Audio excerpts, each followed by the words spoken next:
Welcome to the Organic Wine Podcast. I'm Adam Huss, coming to you from Los Angeles, California. Thank you so much for listening. I want to mention how grateful I am to those of you who have subscribed via Patreon. Your financial support is both incredibly encouraging and necessary in making this podcast possible.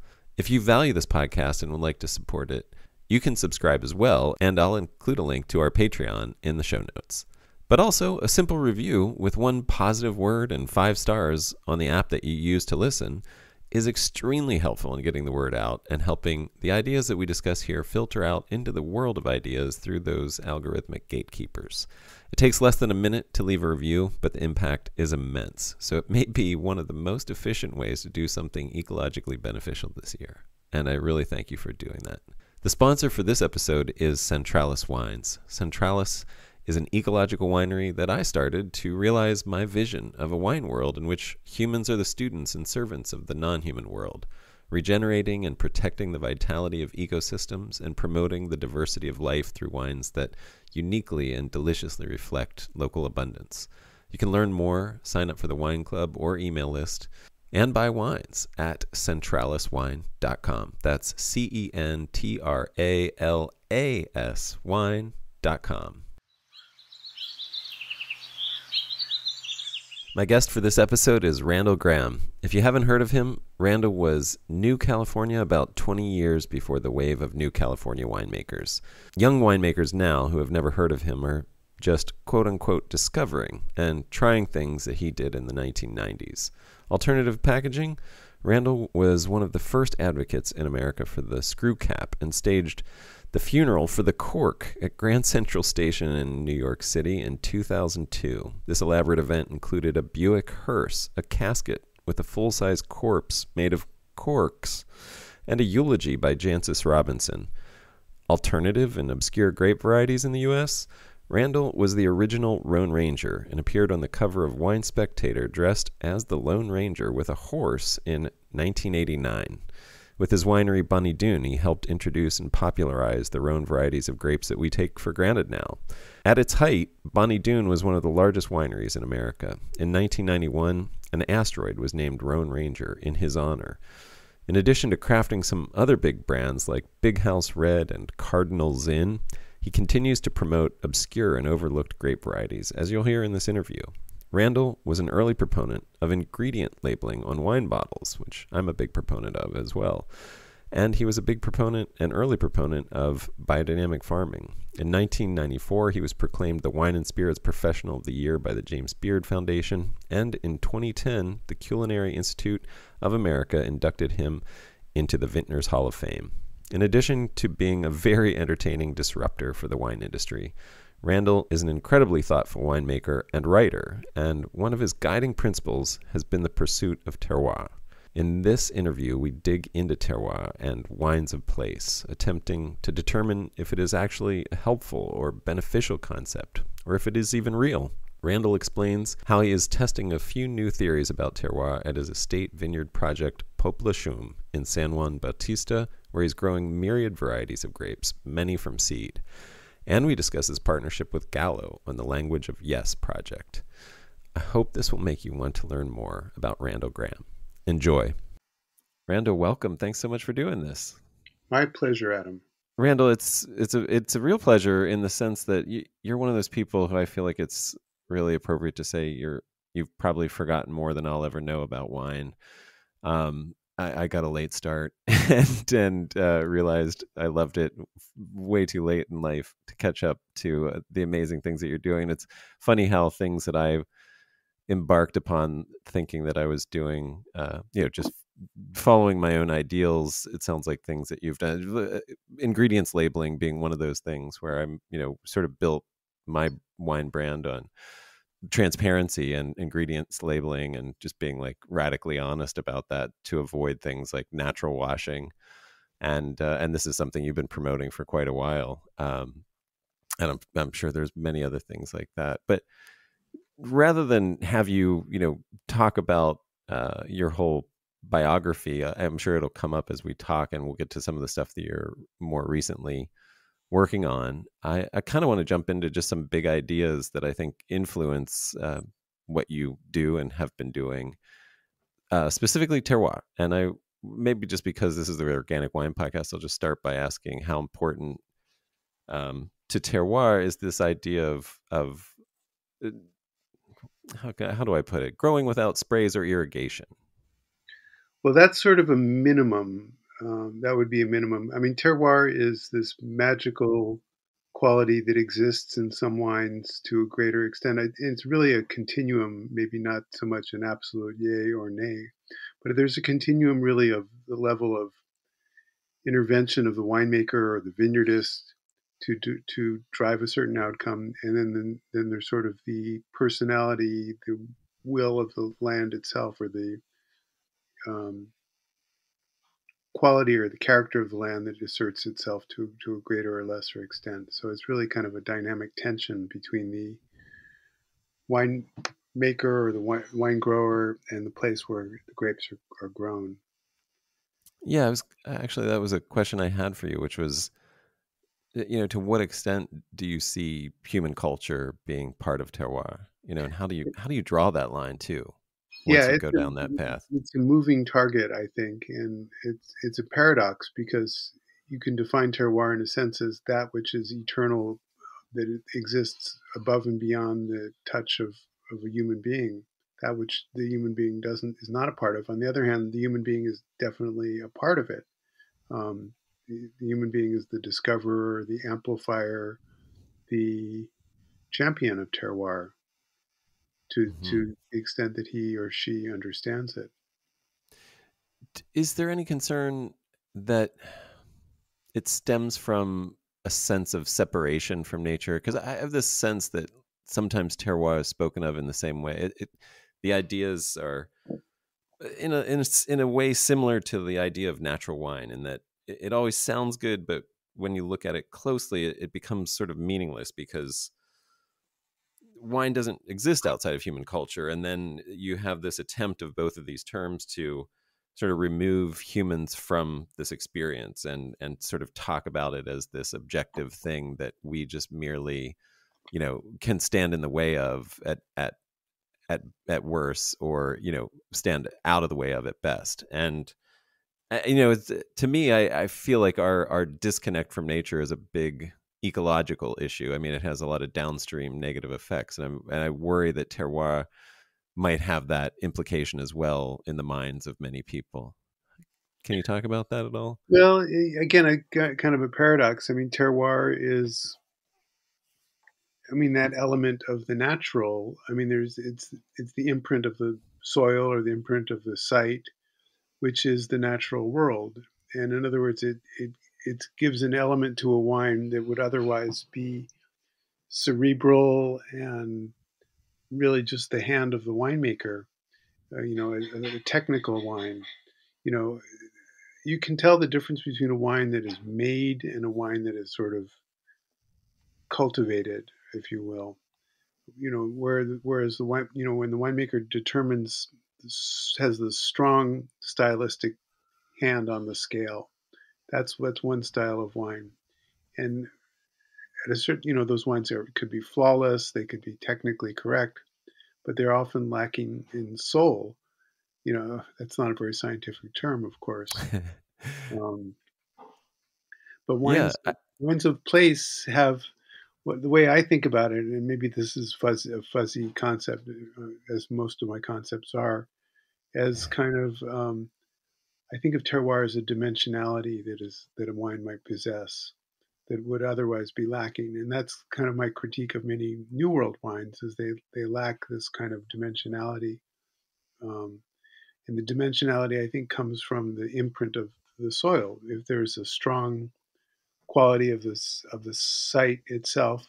Certain terroirs I think are more expressive than others. Not all terroirs are created equal. Not all terroirs are equally expressive, but some are strong, and the strong ones leave an impression. Um, and I think again, circling back to your idea, in a sense, they kind of connect us to the natural world in a way. Hmm. We dirt eaters, as children, I think we some of us yearn for the taste of dirt on some level. Yeah. Yeah, no, I definitely get that. I definitely ate dirt as a child on a dare, and I still think I eat a good bit of dirt unknowingly, or knowingly because I just pull stuff out of the garden and eat it. Figure that I'm getting some good microbiology. Uh, Although I wouldn't recommend that to Yes. anybody. um, Wash your veggies. But I do you think that there are actually, and I'll use the word superior terroirs, or do you think that we just haven't figured out how to translate it, how to work with that specific space yet? Well, as a strong terroir, a great terroir, does two things. I mean, it has a personality, but the other thing it does is it solves the vine's problems most of the time. In other words, it's a unique site that lends the plant a degree of homeostasis that conduces to homeostasis. So it's kind of like the um, um, three bears paradigm, Right. where not too hot, not too cold, just right. The soil's not too deep, it's not too shallow, it's not too fertile, it's not too infertile. It has the right amount of water holding capacity. So if it rains, it drains well. If it doesn't rain, it holds water.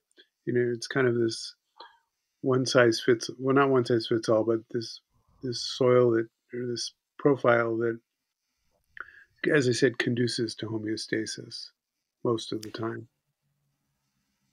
without Yeah. without the intervention of a human being. I mean, because the whole point is, Right. once you start irrigating and manipulating the soil, you lose that that quality of the uniqueness of the site. Right. And to what extent do you think that maybe I guess what I was getting at a little bit, um, I think, I mean, you did a good job of answering it from that perspective. I guess just wanted to add in a layer of, maybe a site doesn't express great terroir because we're growing the wrong fruit. Like if we're trying to grow grapes in certain areas, it may be, for example, I use prickly pears, and I would make a strong argument that soon parts of California would be much better for growing prickly pears than grapes, and that might better express a terroir because of its ability to just be stuck in the ground and thrive there, versus grapes, which essentially need life support systems pretty much anywhere, without not anywhere, but in many more places than perhaps were once the case. Correct. I mean, or you could talk about trying to grow Pinot Noir in Fresno, which is Right. Right. not a Yeah, great that's exactly what material. I mean. Like you start with just like maybe it's the wrong variety grown there and you learn that over time, but then maybe it's you've actually just are in the whole wrong type of plant for that. I mean, if you're in Texas, maybe it's better to make mesquite wine, for example, or something like that. Is that, I mean, how does your definition of wine expand to include non-grape stuff? I mean, do you think there's a need to do that? Honestly, Adam, I have not given it much of a second thought. I got my mind is occupied with grape stuff. So, Yeah. Yeah. Yeah. No, I get that. although there I've are there are fruits and vegetables that I think do express terroir. Certainly, onion, all kinds of vegetables, yeah. unique vegetables certainly do, and fruits too, certainly. Yes. Yeah. Yeah. It's funny. I had a tomato wine recently that was just as clear as water and tasted like tomatoes with alcohol. It was Good very Lord. interesting. It was actually kind of good, if you just didn't expect what you normally expect from alcohol experiences. Yeah, Um, but yeah, I guess I ask these questions because I, you know, absolutely was at one point just fully immersed in grapes, and then living in Southern California, seeing how, in many cases how poorly grapes would do, especially if you eliminated the possibility of irrigation, and then beginning to have a sort of dawning ecological awareness of how much stuff is used to um, enable vinifera to grow in the new world where it didn't evolve and isn't it has to be grown on rootstock and has to be sprayed with fungicides because it's just not resistant. It's just not evolved to our climate and our conditions. And so I started thinking, well, like if I stepped out of the idea of grapes and expanded that idea, then and used this ecological sort of baseline of no spray, no irrigation, then I would be forced to open up the possibilities to other things, and it just sort of took me in that direction. So I guess that's where I was curious about if you delved in with that, like, or with herbs. Some people do infusions or things like that. Do you think that muddies terroir? Like if you're um, infusing, for example, a wine with the local garrigue, for example. which I have done in Uh-huh. various ways, both by adding rocks to my cuvées and by actually adding honey that's been infused with Yeah, certain. But I love that. I agreed it does obscure terroir. And again, the conventions are somewhat um, arbitrary and just sort of agreed upon by usage. And there's, who's to say what is, is oak a deformer of terroir? Some people, myself included, would say yes, it is. Yeah, Whereas it's normative for most winemakers, yeah. certainly. Right. Well, I mean, and maybe it depends on where you live. If you live near an oak forest, maybe it's an expression of it versus, something that obscures it. If that's where you're getting your oak, from the surrounding environment.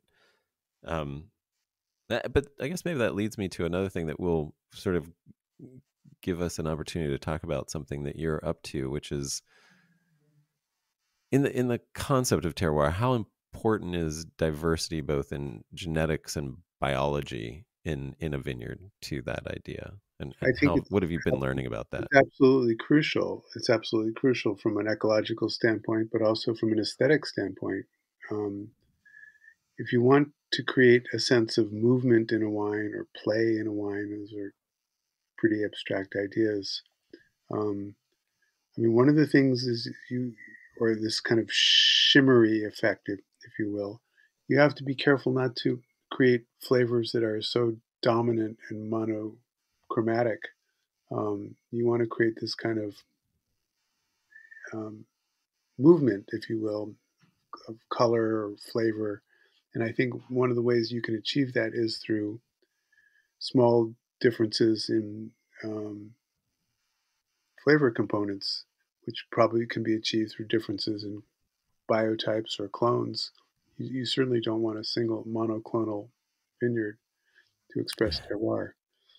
Um, and then I guess the question is, what happens if you take that to like a crazy extreme and make every vine genetically distinctive from every other one, so that there's a total effacement of varietal characteristics? What happens then?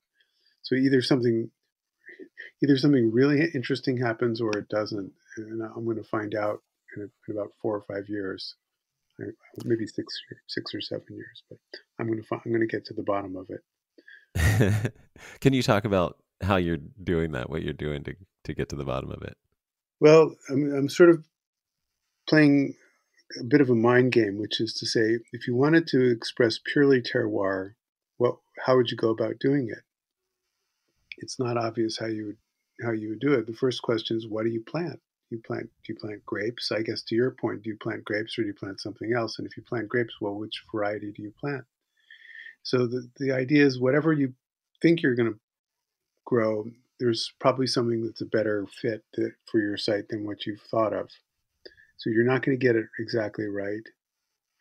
Um, so in light of that, what do you do? So the thought is, maybe give up instead of trying to find exactly the precise grape variety to grow on your site. Basically say, I'm thinking of the grape not trying to emphasize the varietal characteristics, but I'm thinking of it as a carrier of soil characteristics. How can I make a wine that will be a good conduit for the expression of soil character? And the conclusion I've reached, tentatively, is that a total effacement of varietal character may be, in a sense, kind of a neutral palate, a relatively neutral palate. I mean, you still want some flavor interest in the wine, but a relatively neutral um, varietal mix can enable a more articulate expression of soil characteristics. So it's a Gestalt problem by pushing one set of flavor components to the rear. You're allowing another set of flavor elements to kind of emerge in the foreground. Yeah. And you know, there's evidence of this if you look at, for example, the Swiss grape Chasselas, which is Uh-huh. literally the Switzerland of grapes. It's neutral. It's totally neutral, or largely neutral. Yeah. Um, but in strong glacial terroir, where you have a lot of mineral elements, the wine makes it is a brilliant wine.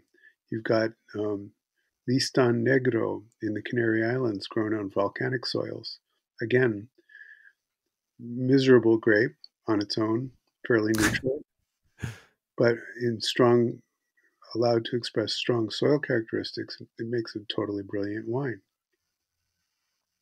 So, in other words, if you have a strong enough terroir, I think you could argue you could probably grow a bunch of different things and still produce even maybe Thompson seedless, probably everything short of Thompson, everything short of Thompson would produce a really interesting wine.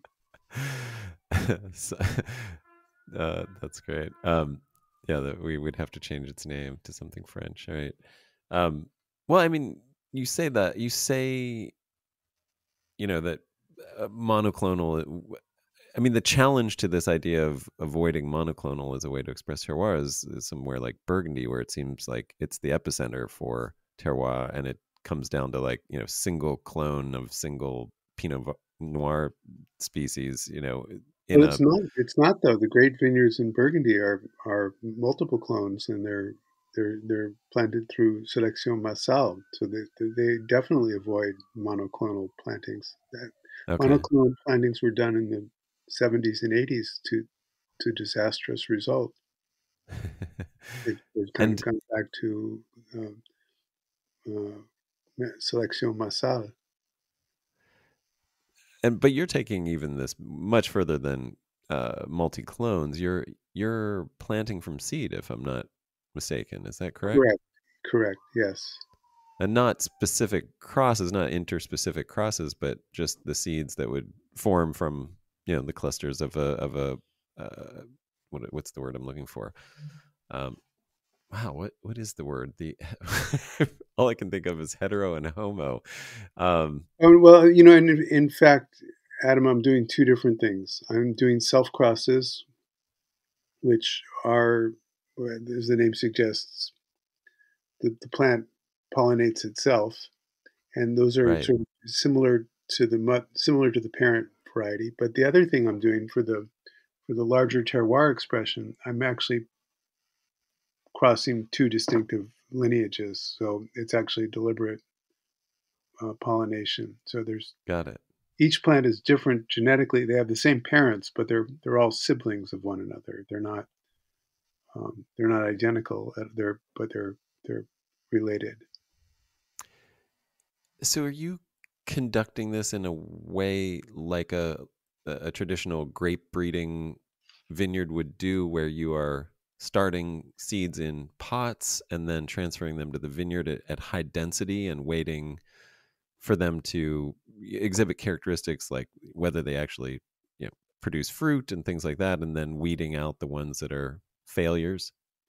That's what I've been doing so far. I'm kind of thinking to change my strategy. The self crosses are going to be significantly less fertile and Right. significantly more problematic than the proper crosses. The proper crosses will all be largely, probably mostly um, um, fertile Yeah.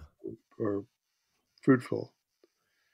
Right. So I think I have greater luck maybe just planting them out directly in the field rather than going through the intermediate step of waiting to see what they do, because that will take another 3 or 4 or 5 years. So time tick Yeah. tock.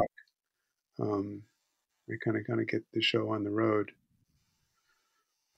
The Can other thing you? you can do Yeah. is you can plant them out, and if they don't work out, you can graft over onto some, the ones that you do like. So there's an argument to be made to just planting them directly out in the field once they're significant or sizable enough, scale, size enough So is there any percentage of them. place in on the property where you're just casting seeds, like putting a whole bunch of press leavings out to see what sprouts up, and to sort of leave it to leave it to the wine gods to see what happens? No, No, it's all very intentional. Okay, it's all just intentional. curious. I mean, Yeah, occasionally the random seedling pops up in the pumice pile, but right, not that many, and not that interesting by and large. right, right. Well, to what extent is I mean, here we're talking about terroir and expressing a place, and we're talking about um, varieties that come from another continent. Do you think it's important to have some native genetics if you're really going to talk about the terroir of a place? Mm, maybe, but I think you run into all kinds of problems. I mean, sometimes the natives are not that interesting organoleptically. Um, Sometimes the natives, depending on, are adapted to growing in riverbeds, and you just don't happen to have any riverbeds nearby. Um, Right, a lot of this is a cultural construct. I mean, wine itself is a cultural construct. I mean, there's conventions about wine. We like wine dry. We like wine, that's 12 to 14% alcohol. We like wines that are not screaming in volatile acidity. And a lot of these things are, just cultural norms that we've grown to accept. So if somebody comes along and proposes something just totally crazy, like, whether it's a pet nat or something like that, it takes a little time to adjust, for that to become normative, if it does. yeah, yeah. No, I guess I, I guess I'm just getting at more this sense of like, you know, presumably Europe did a process of finding local things and working with them for thousands of years until they had something good. And um, I just wondered if you thought maybe we should be doing the same thing in a Well, in a remember sense to though, find. most of the evolution, wine's evolution was basically trying to find grapes that produced lots of grapes that would give you calories so you could stay warm and not die of heat, or of cold. You know, Right. so there wasn't the select. This was not the selection of the Wine Spectator. I mean, this was selection of, what's going to give you the most calories and enable you to Abundance. Yeah. live the longest. I mean, it's kind of the original paleo wine diet, if you will. Right. I'd love to live on that. I think I do live on that to a certain extent. So, and what is the project that where you're doing that? What is that called?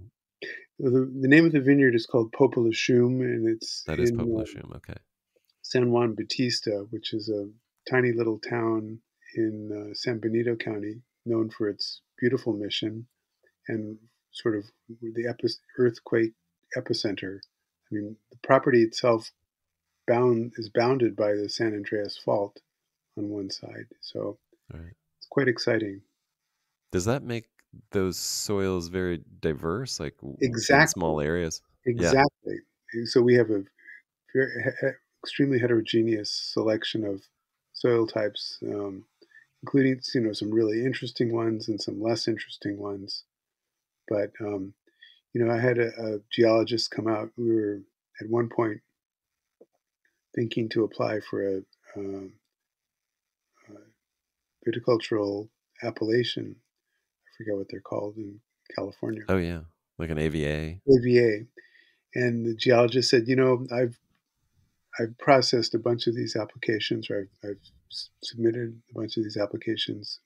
Most of the time, there isn't really a distinctive quality to the area, but you've got one. You really have one here. I mean, this really is a totally, utterly distinctive terroir or Wow. site, if you will. Yeah, I love that. I love that the diversity. There's diverse geology, even not just biology and genetics as well. Yeah, Uh, exactly. that's that's fantastic. Um, this isn't the only thing you're talking about. The only thing that you're working on, though. You're also doing a kind of a cool project that I think is a play on Languedoc. Is that right? A play on the Exactly. Yeah, the language of yes. And this is okay, nice. a unexpected um, collaboration between Gallo and myself. You know, who knew who could expect? You know, no one expects the Spanish Inquisition or Randall and Gallo to gang up. Uh, but anyways, this is a kind of a re-examination of Southern French varieties and winemaking styles, and especially in cool climate sites. So it's kind of revisiting sort of Randall's greatest hits, but it kind of with a new light, a new focus. So that's Mm, been rather exciting. And we're also introducing some new grape varieties to the world. One, of course, being Tiburon. If you're a right. wine freak, you probably already know Tiburon. But if not, you probably don't. So I think it's one of the grapes of the future, at least of my future, that's for sure. So I understand it. It's got an Italian name that's different. Is that correct? Yeah, it's grown in Liguria under the name of Rossese di Dolce Acqua. I just want to go back. I thought of something again with Popelouchum. When will you have wines from that? Like, what has that process been like? Has it? It sounds like it's a slower process from the way you're doing it. Yeah, I mean, I actually now have wines from Popelouchum made from, if you will, conventional grape varieties, known named grapes like Grenache Blanc and Grenache Gris Okay. and Rouquet and Pinot Noir. And are But they all separate bottlings, or is that a blend that you're talking about? the Grenache Blanc and Gris is a blend. Okay. Um, the TGB, in its infinite wisdom, still doesn't quite understand that Grenache Gris exists in California, so it doesn't recognize that yet. Oh wait, have you tried to label Tiburon yet? Actually, amazingly, Gallo, my friends at Gallo, were able to put that through the TGB like in picoseconds. They've got they have ways. They have their This ways. is the nice thing of working with Gallo, I guess. You Yeah, should get quite a. You should take care of a lot of other housekeeping chores while you've got that partnership going. exactly. If you want something done promptly, they have the human power to do it very Uh, efficiently. It's quite well, and extraordinary. you've worked with you've made some fruit line wines with Bonny Doon, right? So I mean, you've been through that labeling fiasco of trying to like put a vintage on a fruit wine. Have you know what I'm talking about? I do, yes. I don't think you can vintage date fruit wines, if I'm not mistaken. I could be wrong. That's yeah, yeah. No, I even cider, as it turns out. I think You the know, way really. we made cider, and I'm trying to visualize if there was a vintage date on it. I have some in my still have a few bottles in my cellar.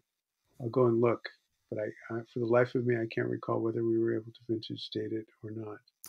Yeah, the cider that I put out, I'm not sure because I also blended in some pomegranate, so I can't say if that's why it wasn't allowed or not. But the way I got around it was I called it batch 2022, and they said, "Oh, you can't put a vintage date." And I said, "Oh no, that's not a vintage date. It's an internal, organizing number that we use." And they were like, "Fine." They just I was like, if you push back in the least little bit, they're like, "Whatever." Whatever. So we have batch 2022 on our cider and our other wines now. Um, but yeah, fun hurdles, fun like just silliness that you have to do because of strange TTB laws. Um, Going back to terroir again, I underneath all of this, why is it? Why is that kind of wine important to you? Like, why? I mean, why do we like? I mean, it is to me too. So it's really. I just have you thought about that? Like, why? Sort of beneath it all, what's important to you about that? Why is it better than the alternative? Well,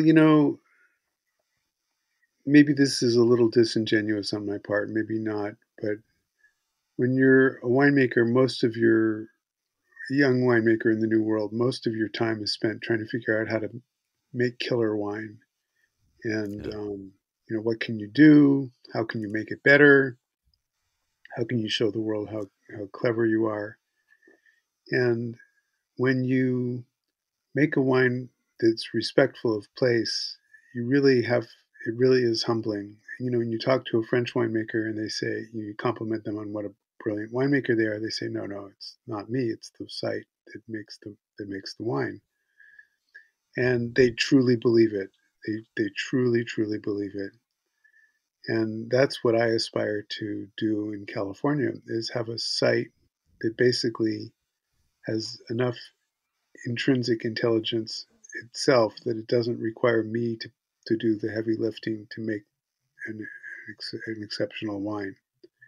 And I think Yeah. it's just if I can sincerely have this attitude, develop this attitude of respect and confidence in the site, and sort of learn how to do less. Not have to show the world all the winemaking tricks that I know, but really have a largely hands-off approach. I think that would be incredibly satisfying to me at this stage in my life. Is that a have you achieved a sense of I don't know if it's humility? Is that I mean, that's what I'm hearing a little bit, or a sense of realizing you're in service of something bigger than yourself? Well, I mean, it's kind of, I'm not a religious person, but that's really kind of, in a sense, the religious ideal to understand that there's something larger and more important than yourself. And, it's better to learn that late than never to learn it at all. So I'm kind of a little late to the game, but that is kind of the lesson that I'm trying to learn, one way or another. To what extent do things like sheep and biochar and compost are like again these are things that we can create and implement but I've seen some really incredible things where I've seen some vineyards who just go fully sheep and they don't use any outside inputs other than sheep poop and whatever animals and birds that they run through the vineyard, and they've seen grapes that had a certain morphology and specific characteristics, phenotypic characteristics change because of that, like literally just start growing in a whole different way. And that clearly in a sense expresses like a it there is a sense of terroir that's coming out because of that. But is that something that they've created? And just love your thoughts. I know we've already sort of gone over this a little bit, but I know you implement some of these things, biochar, for example, and you have, some thoughts maybe about that. Well, in a sense, everything you do is an intervention, and everything you do is a deformation of terroir. I mean, just even growing grapes on the land is a deformation of terroir by, Right, by right. some definition. And I asked Hans Peter Schmidt about to what extent was biochar a deformation of terroir. He said, absolutely, it is, but it's nothing, say, compared to plowing your field, to disking your field, which is a profound deformation. So Yeah, everything we do is tweaks terroir in one way or another. You just have to find that whether it's running sheep on your vineyard or cows or whatever it might be. Um,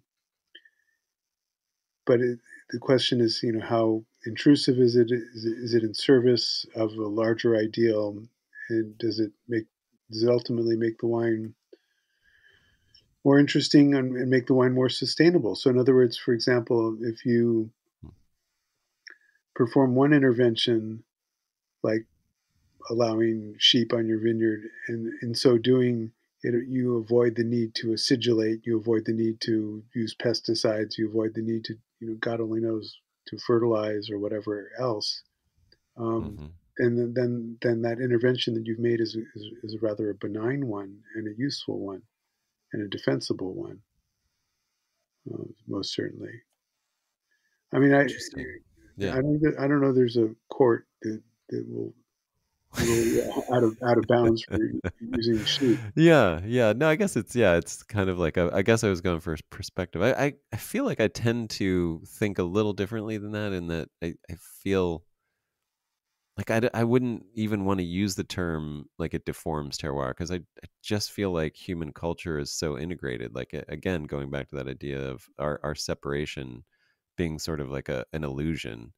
And has there ever been a pure patch of dirt that was untouched by humans, for very long? And it's just a matter of, yeah, like you said, sort of how we touch it, um being more the case, rather than it has its own intrinsic thing. It's almost, that idea that we're all very much interconnected, and its health depends on us and our health depends on it, kind of thing. Yep, Or its absolutely. voice, um in both cases too. Yep. One other question about terroir, because Yeah. I've become fascinated by this idea that we've, um, essentially divorced vines from their eternal partners of trees, that like they evolved symbiotically in marriage with trees. And in the modern vineyard system, we've essentially cut them off from that very important relationship that they've had for millions of years. And what could be possible if we rejoined them in the vineyard, if we built a vineyard where trees were incorporated and in fact part of the structure that the vines grew on, and knowing that adds a whole level of complication and other Yeah. things to our human ends. But do you have any thoughts about that? Have you considered that or seen that anywhere I've that you can talk? heard about it. I've never seen it, but I know there are people who are doing it in France and in Italy and other places. They're not very many, and I think it's typically on either olive trees or oaks. Actually, maybe not oaks. Probably not the best choice. I'm trying to remember Yeah. the kind of trees that are used, but Yeah. it's a very cool idea. It's wildly impractical, I think, to do from scratch. Uh-huh. I mean, this is when you know you've got more money than you know what to do with. Um, Yeah. but it's a great idea, and I hope there's one or two people out there who actually try this, because I would, for one, love to see the result. Oh, there's I just read about someone in, I think, Bolivia who's doing this. Yes, yeah, yeah. There is a Bolivian, yeah, I guess whatever you would call it. Maybe vineyard is the wrong word now. I like the idea of a wine forest, or sort of like a wine garden or beer garden or something like that. But Well, one of yeah, the things that, when I visited Peter Schmidt in Switzerland, his vineyards don't look like vineyards; they look like gardens. And mm, you know, his he his interest in biochar is not simply speaking to make better wine, but what he likes about biochar is its ability to support a greater degree of biotic life. So, in other words, more species, right. more diversity. It just enhances the biotic capacity of the site, and that's seems really useful for what Yeah, he's. I mean, I hope nothing I've said makes it sound like I'm anti-biochar because it affects terroir. Absolutely the opposite. I think it's a fantastic thing, and I strongly encourage it. Its use and do use it, and in our backyard here in our vineyard. Have you seen benefits already from having used it? I mean, can you talk about? Well, I of course have not done a controlled experiment because Ah, gotcha. Right. Yeah, it takes. because it's so cool. I thought, why not do it for everything? What I have Right. to Why understand, deprive part of your vineyard from yeah, it? that's Right. the point of that. It's like having kids. One kid gets nourishing meals and the other kid doesn't. Okay, well, that's right. In the service of science. So science. We're after good science. Yeah. Um, I have noticed that in growing row crops, biochar, we did do experiments side by side with. I'm sure I'm not the only one, certainly, who's done that, but the veggies that we grew with biochar were infinitely, not infinitely, were somewhat tastier and more delicious than the ones without the biochar. Hmm. But this was not a Lovely. scientific experiment. Right, right. Right. I'm still waiting to be invited on the global experiment of tasting wines from, regeneratively, organically farmed grapes to see if they taste better than other wines. I'm volunteering that for that one, just to be, one of the testers, one of the guinea pigs. Have you are you following what uh, Kelly Mulville is doing at Piscinus Ranch with his vineyards? Yeah, absolutely. And a big thanks to him for putting me in touch with you, actually. Yeah. Yeah, I think And he doesn't have a controlled I don't know that he has a controlled experiment, but potentially I think his techniques are quite potentially quite transformative. yes, yes. I love that, and I that's exactly where this idea of trees sort of, not exactly where this idea of trees came from me, but I was like, I would love to do the same thing, but with trees, where it's like a grazing vineyard that is also, the trellis posts are trees somehow.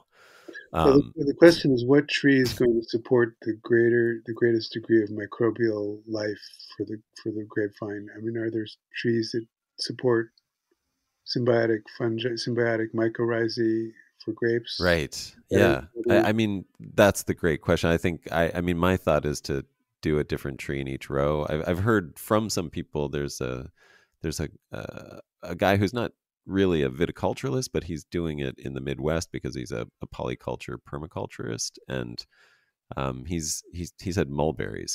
He noticed the grapes really love mulberries, but he likes using them in apple trees because there's I don't know, it just works better the way he prunes the apple trees, and he can get a double crop. Um, and so yeah, I've heard about it, and I guess that's going to be part of the fun. I hope to get a chance to do that, actually, to sort of explore. And I also do want to do like a side by side where I have a block that's done just like Kelly's vineyard, and then a block where it's just like Kelly's, but they are trees.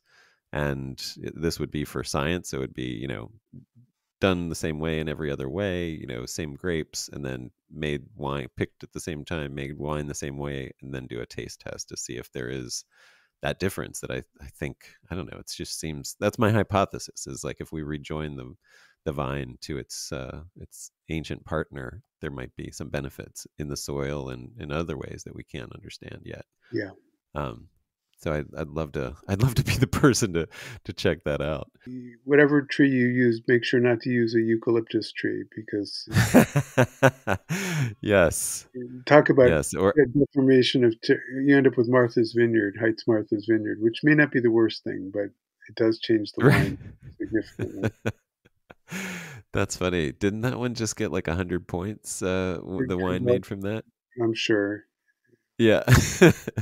Yeah, it's funny. I was at a vineyard recently where they had a beautiful old sort of grove of bay laurel, the big old California bay laurel, and Yeah, they were like, we had to remove vines because the oils from those were just like, you could taste it, and yeah, it was crazy. Like just being under these bay laurel, I mean, you can just smell them. Just it's so aromatic.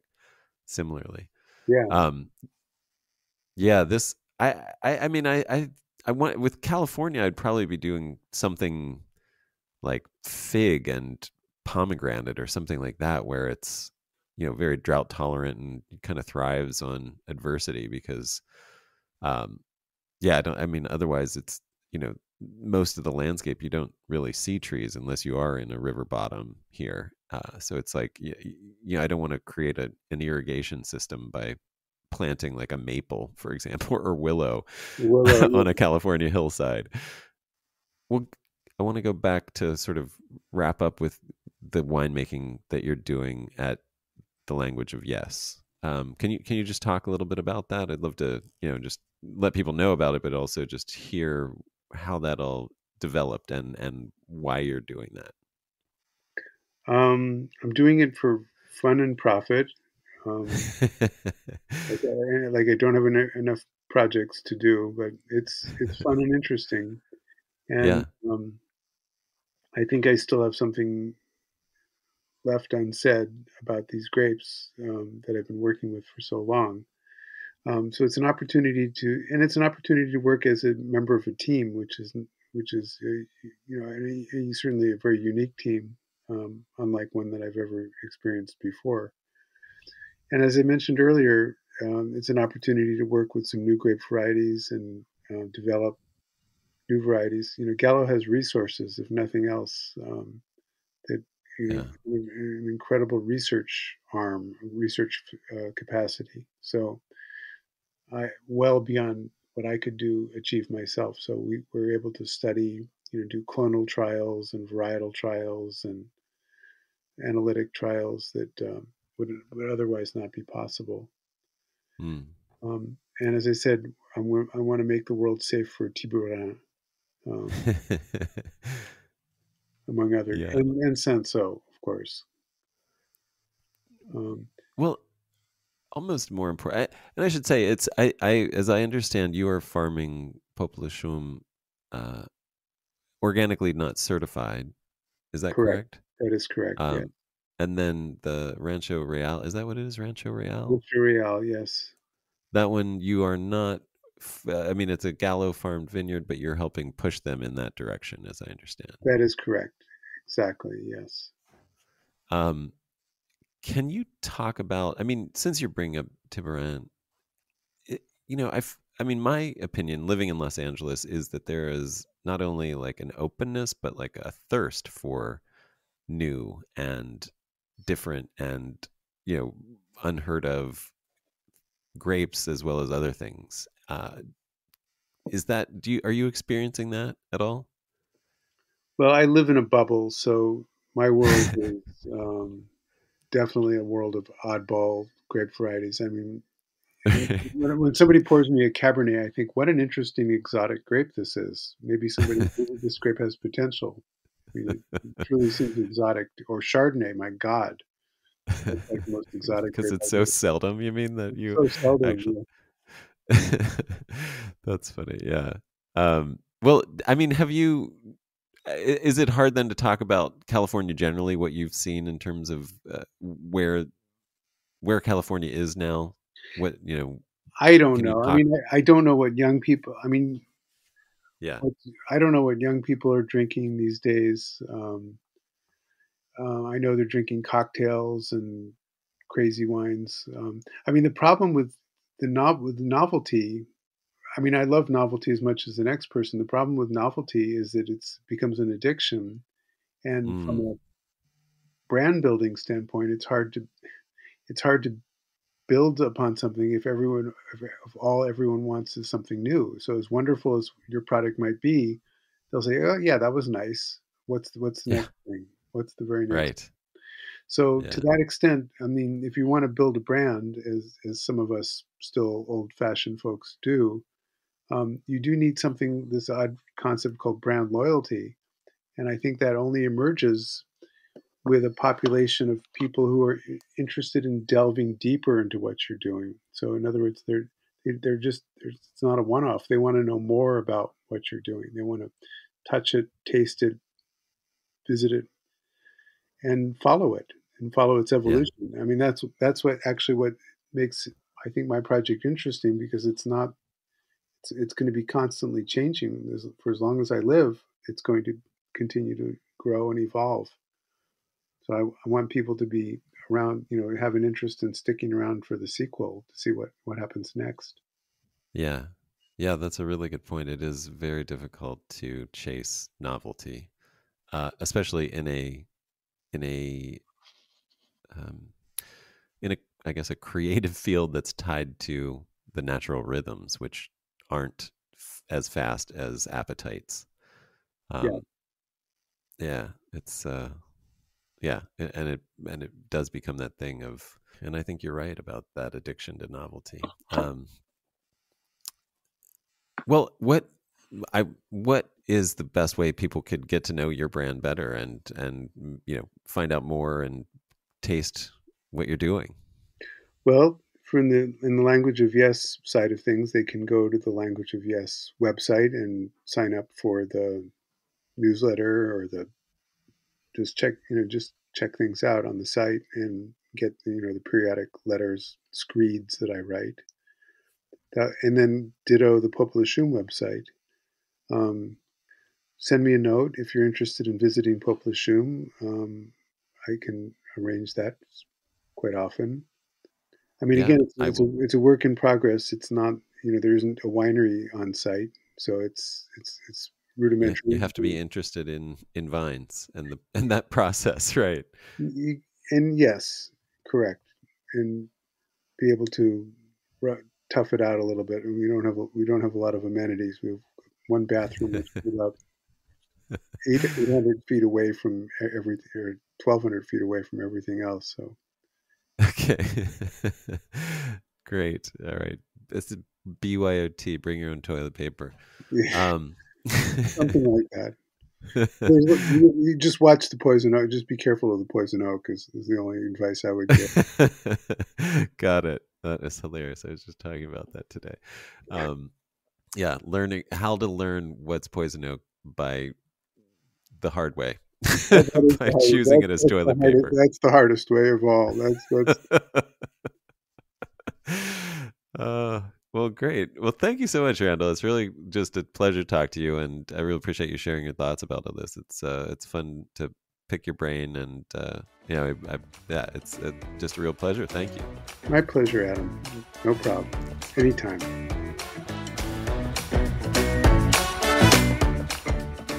Thanks so much for listening. I hope you enjoyed that as much as I did. And if you did and would like to support this podcast, please do. There is a Patreon link in the show notes where you can subscribe with a monthly, very low subscription to add monetary support.